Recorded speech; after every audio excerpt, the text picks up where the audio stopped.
लेकिन अब आइए एक चीज और उसने बयान की, करबला में किस तारीख से पानी बंद हुआ था इमाम हुसैन पे भाई?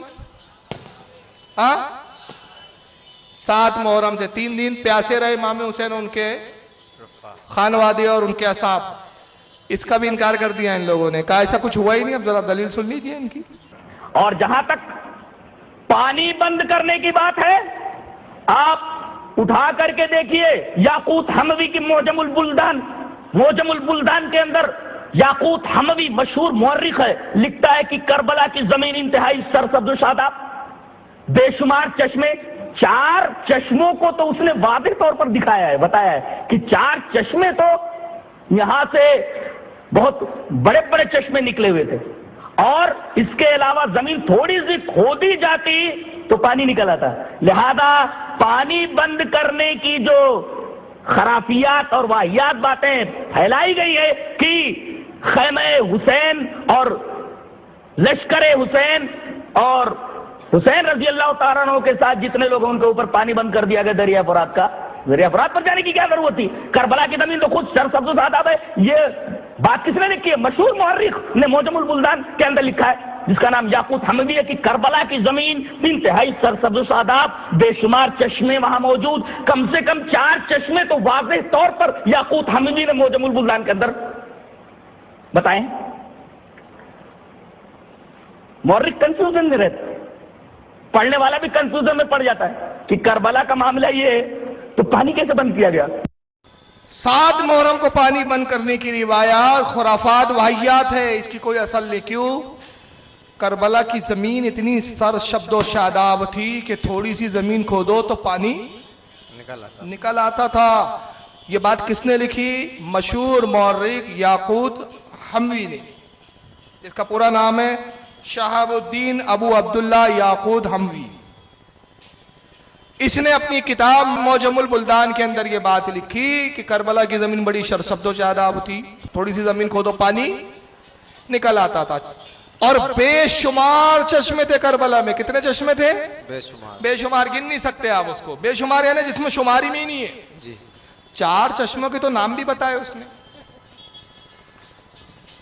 तो ये इससे पता चलता है इस किताब के हवाले से कि ये जो वाकयात में फैलाया गया, ये खुराफात बताई गई कि साहब खैमे हुसैन पे पानी बंद किया गया, लश्कर हुसैन पर पानी बंद किया, इसकी कोई हकीकत नहीं।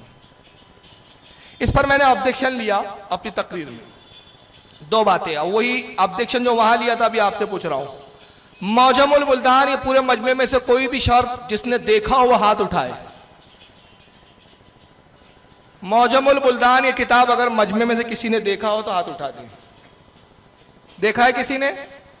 हाँ, देखा है क्या भाई? अरे देखा हो तो हाथ उठा दो। हाँ, नहीं देखा। इसका मतलब है कितनी गैर मारूफ किताब है कि अवामुन नास में इस किताब को ज्यादा लोग जानते भी।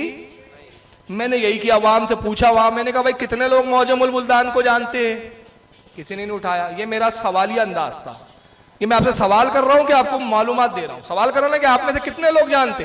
भाई नहीं जानते। तो मैंने कहा ऐसी किताब जिसको लोग जानते भी नहीं, और जो किताबों में हम सुनते आ रहे हैं, पढ़ते आ रहे हैं, वो इंतहाई मोतबर किताबें, और याकूत हमवी से पहले के उलमा ने लिखी, पहले के इमामों ने लिखा, करबला के वाकया जितनों ने भी लिखा, सबने लिखा 7 मुहर्रम से पानी बंद हुआ। तो याकूत हमवी की किताब का क्या मयार? फिर दूसरा मैंने सवाल किया कि याकूत हमवी का विसाल हुआ 626 हिजरी में। कब हुआ है? 626। और इमाम हुसैन की शहादत कब हुई है? 61 हिजरी में। तो याकूत हमवी इमाम हुसैन के कितने साल के बाद पैदा हुआ है? कितने साल के बाद आए हैं? मोटा मोटा पकड़ लो 600। मैंने कहा इमाम हुसैन के जमाने में चश्मे थे और याकूत हमवी 600 साल के बाद आया, उस वक्त तक चश्मे थे। तो इमाम हुसैन से लेकर 600 साल तक रहे, और उसके बाद वो चश्मे अचानक कहां गायब हो गए? वो आसमान पे उठा लिए गए। भाई इमाम हुसैन की शहादत के 600 साल बाद तक है। याकूत हमवी उन चश्मों को देखकर लिख रहा है कि ये बेशुमार चश्मे हैं, 4 चश्मों के नाम भी बता रहा है। और फिर याकूत हमवी कह रहे हैं कि 4 चश्मे जो करबला में मौजूद है जमीन शर्दो शादाब है, थोड़ी सी खोदो पानी निकलता है। तो मैंने कहा 600 साल तक शहादत हुसैन के 600 साल तक जमीन सर शब्दो शादाब रही, पानी निकलता रहा थोड़े से खोदने पर। हालांकि ये बंबई की जमीन समुद्र के किनारे है, थोड़ा सा खोदो तो पानी इसमें भी नहीं निकलता, कम से कम 4-5 फीट घुसना पड़ता है जमीन में। लेकिन ये क्या कह रहा है, थोड़ी सी खोदो पानी निकल आता था, इतनी सर शब्दो शादाब जमीन। तो मैंने कहा ये 600 साल के बाद अचानक बंजर कैसे बनी जी? वो कौन सी तारीख की किताब में लिखा है कि कब कौन सा अजाब आया जिससे चश्मे आसमान में गायब हो गए, जमीन बंजर बन गई? सीधा इसने जवाब देना था कि साहब देखो ये किताब में आया है। जवाब क्या दिया उसने, अब जरा उसका जवाब सुनिए। सामीन किराम, अभी यूट्यूब के ऊपर फारूक रजवी की एक तकरीर नजर आई, जिसमें उसने मेरी एक तकरीर वाक़ए करबला का एक ही पस मंजर, जिसमें मैंने ये कहा था कि याकूत हमवी ने अपनी किताब मौजमुल बुल्दान में ये लिखा है कि करबला में 4 चश्मे, लिहाजा हुसैनी लश्कर पर पानी की पाबंदी की बात ये कोई तारीखी हकीकत नहीं है। फारूक रजवी ने उसके ऊपर यह एतराज किया है और ये तकरीर उसने यूके में करते हुए ये कहा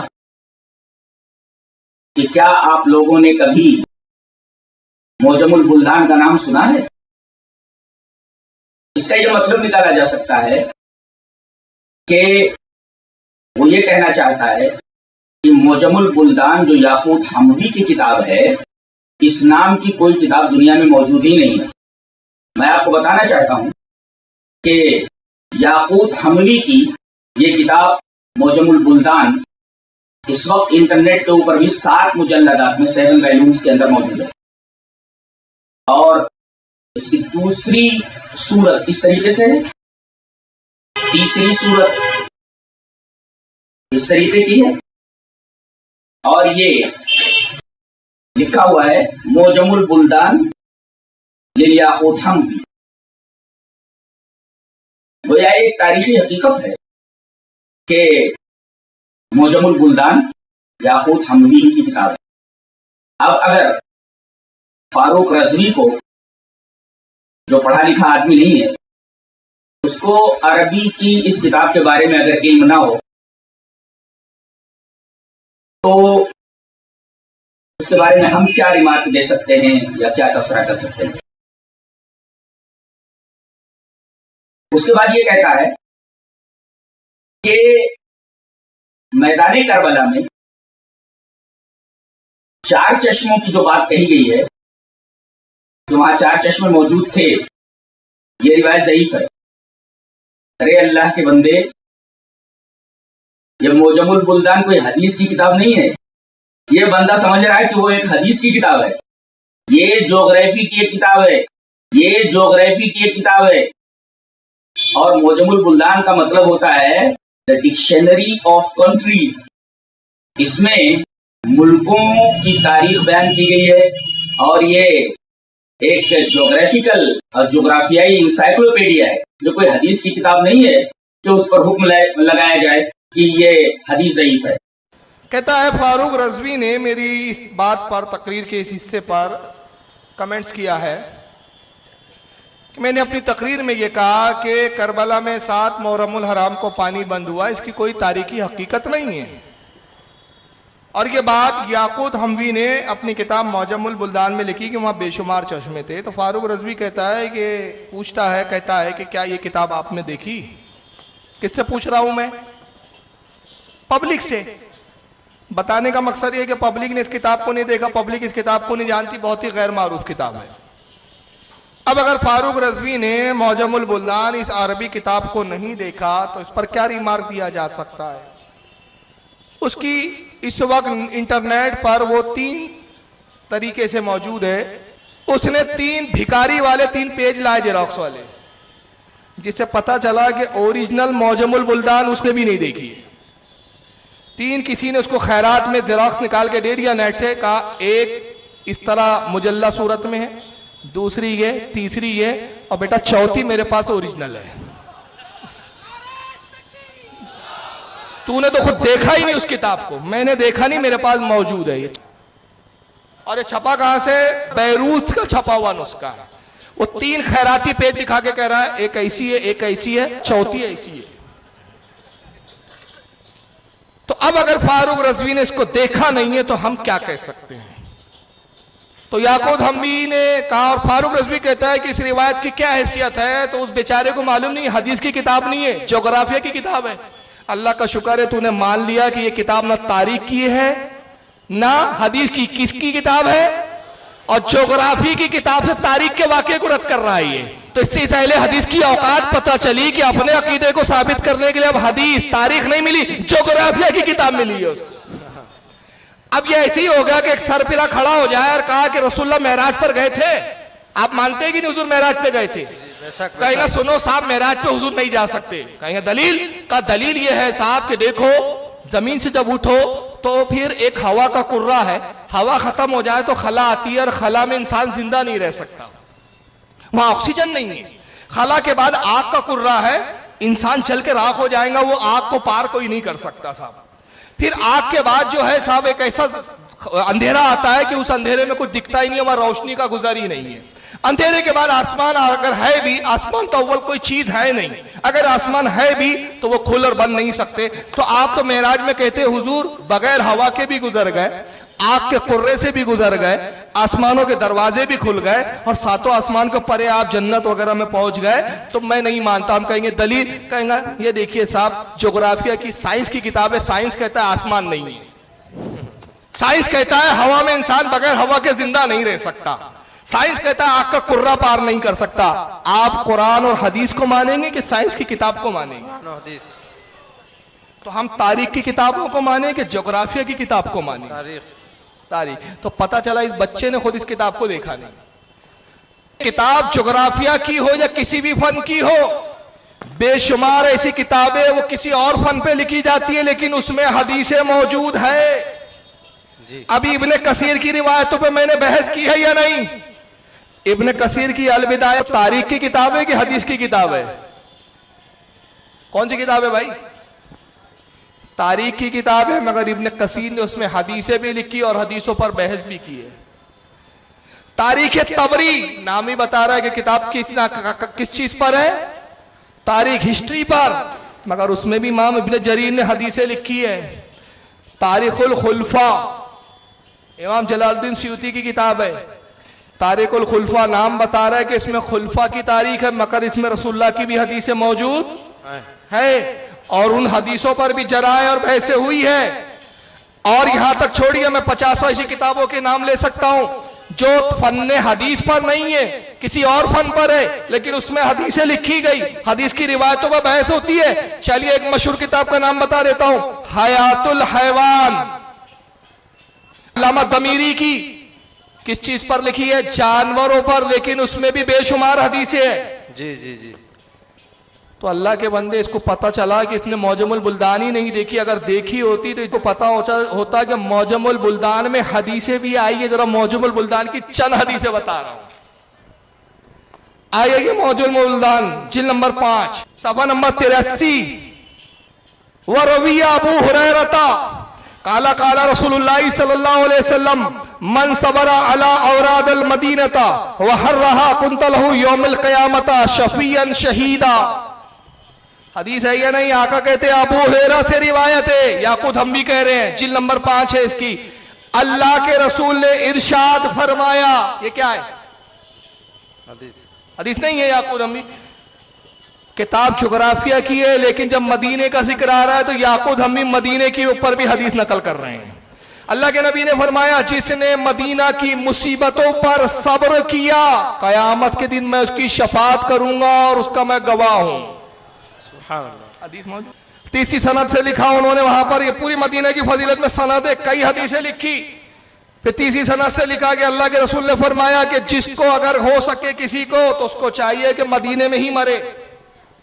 वकाल अलैहिस्सलातु वस्सलाम मन इस्तिता मिनकुम अन यमूत फिल मदीनते फल यफअल फइन्नहु मन मात बिहा कुंत लहु शहीदन औ शफियन यौमिल क़यामा। आका कहते हैं जिसके बस में हो, जिसके लिए मुमकिन हो, वो जरूर मदीने में आके मरे, कि जो मदीने में मरेगा कयामत के दिन मैं उसका गवाह हूं, उसकी मैं शफात करूंगा। सुभान अल्लाह। ये हदीस है या नहीं? पता चला याकूत हम्मी की मौजमुल बुल्दान इस बेवकूफ ने खुद नहीं देखी और कहता तो हदीस की किताब नहीं है। अबे तो अल बिदाया के जो इतने तो हवाले देता बैठा था वो क्या हदीस की किताब थी क्या? आइए मौजमुल बुल्दान की एक और हदीस देख ले। ये भी मौजमुल बुल्दान जिल्द नंबर 4 सफा नंबर 292। याकूत हम्मी ये रिवायत लिखते वकाल अलीयुन अलैहिस्सलाम यकूल अल कूफतु कंजुल ईमान व हुज्जतुल इस्लाम व सैफुल्लाह। हजरत अली से रिवायत है, मौला कायनात कहते हैं लोगों कूफा ईमान का खजाना है, इस्लाम की हुज्जत है और अल्लाह की तलवारों में से एक तलवार है। कूफा की फजीलत है। फिर एक और रिवायत लिखी कि हजरत अली कहते हैं अगर मेरे उस जात की कसम जिसके कब्जे कुदरत में मेरी जान है, मशरिक और मगरिब में हिजाज के बाद यानी मक्का और मदीना के बाद कोई जगह बेहतरीन है तो वो कूफा है। फिर एक और लिखा उन्होंने कि कूफा वो है, सलमान फारसी से रिवायत लिखी कि कूफा जो है वो कुब्बतुल इस्लाम है, यानी इस्लाम का कुब्बा है। कुब्बा गुम्बद को कहते हैं, इस्लाम का गुम्बद है। और इमारत की खूबसूरती कैसे होती है? गुम्बद से, यानी वो गोया इस्लाम की खूबसूरती है। तो कूफा के बारे में सलमान फारसी की भी हदीस आ रही है, हजरत अली की भी हदीस आ रही है। हत्ता के जिन 4 चश्मों की बात की है ना उसने, जरा आइए उन 4 चश्मों के बारे में याकूत हम्मी ने क्या लिखा। अगर हिम्मत हो तो इस हदीस को सही मान के कबूल कर लेना, क्योंकि इसने कहा कि साहब वो जोग्राफिया की किताब है, उस पर जरा नहीं होंगी, उस पर बहस नहीं होंगी कि हदीस ज़ईफ है। ये जब वो हदीस की किताब ही नहीं है तो फारूक रज़वी का ये कहना कि इसकी सनद क्या है ये पूछना ही बेवकूफी है। तो फिर तू भी ये बेवकूफी नहीं करना। इसलिए कि याकूत हम्मी जहां कूफा का जिक्र करते जिल्द नंबर 4 सफा 242 कहते वल फरातो फजाइल कसीरा, नहरे फरात के फजाइल बहुत ज्यादा है। वरविया और रिवायत है अन अरबता अनहार मिनल जन्ना, 4 नहरे जन्नत से जारी हुई है। कहां से निकली है? जन्नत से। उसमें कौन सी 4 नहरें? अल नील दरियाए नील, वल फुरात दरियाए फुरात, व साहून व जैसून, साहून और जैसून, नील और फरात, ये 4 दरिया वो जो जन्नत से निकलते। जरा इससे पूछो जल्लू से ये हदीस को तू सही मानता है या नहीं? और मानता है तो फिर मानना पड़ेगा कि ये पानी जन्नत का है। तो अहले हदीस का अकीदा तो डगमगा जाएगा। अब क्यों डगमगा जाएगा? आगे आइए फरात के बारे में क्या लिखते हैं। हजरत अली फरमाते हैं कि अल्लाह ने नहरे फुरात को जन्नत से भेजा है ताकि इसके जरिए अपने बंदों की मेजबानी करे। और आगे इमाम जाफर से ये भी रिवायत लिखते हैं याकूत हम्मी के, इमाम जाफर कहते हैं अगर नहरे फुरात की फजीलत तुम्हें मालूम हो जाती तुम नहरे फुरात को खोद खोद कर उसकी नहर के पानी को अपने घरों तक ले जाते। तो ये छोड़ दिया, वो मान लिया। लेकिन जनाब आली जिस इब्ने कसीर पर आप भरोसा कर रहे थे उसी इब्ने कसीर ने लिखा कि इमाम हुसैन पर 7 मुहर्रम से पानी बंद हुआ। इब्ने असीर ने लिखा 7 मुहर्रम से पानी बंद हुआ। इमाम तबरी ने लिखा 7 मुहर्रम से पानी बंद हुआ। हजरत इमाम इब्ने हजर ने लिखा 7 मुहर्रम से पानी बंद हुआ। शाह अब्दुल अजीज मुहद्दिस देहलवी ने लिखा 7 मुहर्रम से पानी बंद हुआ। अरे शाह अब्दुल अजीज से लेकर ऊपर तक जितने जाए कोई ऐसा मुर्रिख, कोई ऐसा मुहद्दिस, कोई तारीख का लिखने वाला ऐसा नहीं जिसने ये ना लिखा हो कि 7 मुहर्रम से पानी बंद हुआ। और फिर घर में ही इख्तिलाफ है इनके। ये कह रहा था कि 7 मुहर्रम से पानी बंद ही नहीं हुआ। याकूत हम्मी ने जोग्राफिया की किताब में लिख दिया वहां तो नहर थी, दरिया पे जाने की क्या जरूरत थी। लेकिन आइए इसी जमात का जर्जिस क्या कहता है।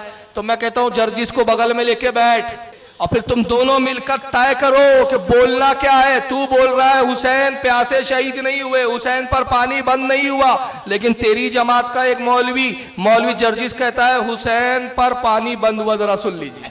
हुसैन भूखा तड़प तड़प के मरा, हुसैन भूखा तड़प तड़प के मरा। तू फतवे देता बिरयानी गिड्डे के सजाओ मुहर्रम के महीने में, जितना अच्छा दस्तरखान होगा उतना ज्यादा सवाब मिलेगा। दस्तरखान सजाओ। ये गम मनाने का अंदाज है, ये मातम करने का अंदाज है। अरे मेरा बाप अगर मर जाए और तुम उसमें गम में शरीक होते हो तो मैं खाना नहीं खाऊं तो तुम भी नहीं खाओ, ये है गम। अरे आपके बाप मर जाए तो मैं आपके गम में शरीक होना चाहता हूं। क्या आपका कारोबार बंद है तो क्या मैं अपना कारोबार चालू करूंगा? नहीं नहीं, आपका काम बंद है तो मैं भी रखूंगा, तभी तो गम होगा। आप भूखे हैं तो आपके सामने मैं भी न खाऊं, तभी तो ये होगा कि मैं आपके गम में शरीक हूं। हुसैन तो करबला के मैदान में प्यासा तड़प तड़प के मरा। हुसैन तो करबला के मैदान में प्यासा तड़प तड़प के मरा। ओ लोगो, हुसैन तो करबला के मैदान में प्यासा तड़प तड़प के मरा, और ये बोलता प्यासा हुआ ही नहीं, पानी बंद हुआ ही नहीं। तो जमाती का पेंदा नहीं है, पहले जमात को एक पेंदे पे बिठा लो, जी जी, उसके बाद फिर मुंह खोलो। और इसकी जालत, हुसैन तो प्यासा तड़प तड़प के मरा, ये हुसैन पाक के लिए जुमले है, शहीद हुआ नहीं है। हुसैन पाक का इंतकाल हुआ करबला में शहादत से, ये जुमले नहीं है। मरा तो इसका बाप भी मरा, इसकी माँ भी मरी, और ये भी कुत्ते की मौत मरेगा। इंशाल्लाह जरूर। ये जुमले हैं इनके, ये अदब है इनका कि नबी के नवासे के बारे में जुमले कैसे बोलते हैं। अपना बाप मरेगा तो बोलेगा अब्बा जान का फुला तारीख को इंतकाल हुआ था, लेकिन हुसैन तो प्यासा तड़प तड़प के मरा। और तू फतवे देता है बिरयानी के डेगे बनाओ, ये गम मनाने का तरीका है? अबे सुन्नी गम नहीं मनाते, गम तू मना ले, शिया की औलाद है तो तू काले कपड़े पहन। हम गम इसलिए नहीं मनाते कि हम हुसैन पाक को मुर्दा नहीं जिंदा समझते हैं। बेशक बेशक बेशक, गम मुर्दों के मनाए जाते हैं। हमारा ना अकीदा तो ये काफिर है वो जो करते नहीं हसनैन का मातम। ये किसी शिया ने शेर कहा था, तो इस पर हमारे सुन्नी आलिम ने कहा काफिर है वो जो मुनकिर है हयात शोहदा का, हम जिंदा जावेद का मातम नहीं करते। बेशक, सुभान अल्लाह सुभान अल्लाह, या रसूल अल्लाह।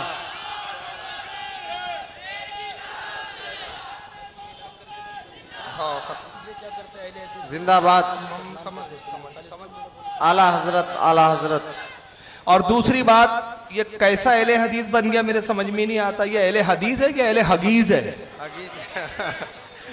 ये अहले हदीस हो ही नहीं सकते यार।